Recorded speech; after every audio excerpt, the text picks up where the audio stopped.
Turkey. It's the centerpiece of Thanksgiving. Today I'm giving you tips on how to do it in a fraction of the time for a fraction of the cost. Let's get cooking. Life can be a struggle, but a good meal doesn't have to be. We can make creative, nutritious, and inventive dishes that won't break the bank. We'll eat well and save money, because that's what we do. Welcome to Struggle Meals. So the secret is to use just turkey legs. It's dark meat, it's juicy. Depending on how many people are coming, you choose the corresponding amount of turkey legs to cook. We've got a hot Dutch oven here.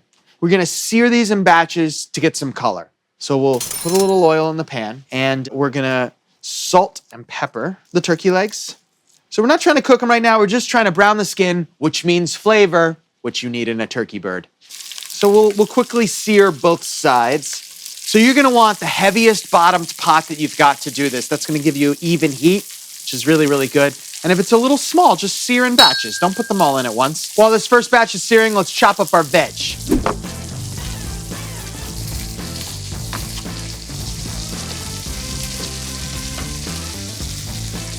These are looking gorgeous on both sides. Pull these out. Wow. We've got our seared turkey legs, but we have an opportunity to add even more flavor. So let's come to our mirepoix. Got my onion, carrot, and celery. Going right into the rendered turkey fat and oil. So let's hit this with some salt and pepper. Mix that around.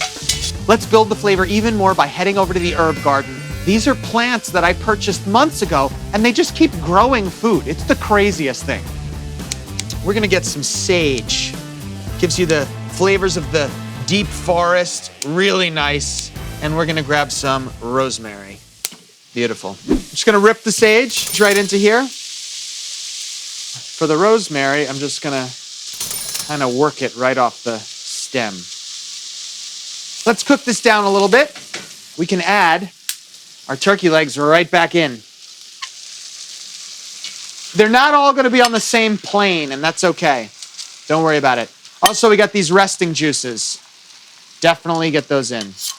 We seasoned and seared our turkey. We added a bunch of veg and herbs. We got all this flavor. How do we make something that's juicy every single time? By using a moist heat method called braising. Basically, we simmer it in a covered pot with liquid. So I've got some chicken stock. It could also be turkey stock. And we're just gonna pour this in. So now that it's up to a boil, I can turn this down to low and we can cover this. And it's gonna braise for an hour and a half. This stays on your stovetop, which means your oven is freed up. You know, if you've never done a turkey before, this is the way to do it. Moist, delicious, and really easy. And we'll get these legs. It is fall off the bone, which doesn't happen often with turkey.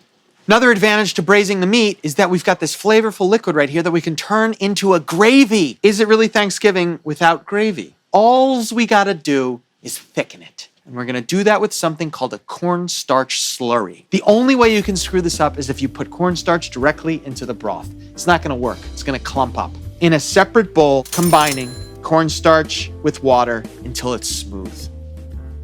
And with the Struggle Whisk 7500, we will bring it together. This is completely homogeneous, they've combined, and that means we can pour it right into our broth. Mix that cornstarch slurry around in here, let the two combine. We can add even more depth and complexity to our gravy by heading over to the packet drawer and grabbing some mustard. A little acidity, a little spice.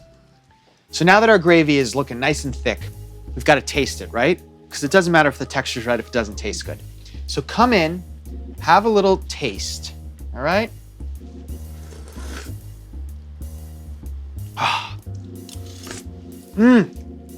And if you think it could use a little more flavor, now's the time to come in with some extra salt.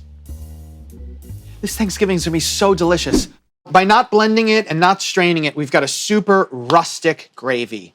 I'm gonna pour some gravy over top, and I'm gonna hit it with some fresh parsley. This was really easy. It looks super juicy and delicious. This is such a smart way to do Thanksgiving turkey for an affordable price. It's always gonna be moist and your oven's free for all those delicious sides.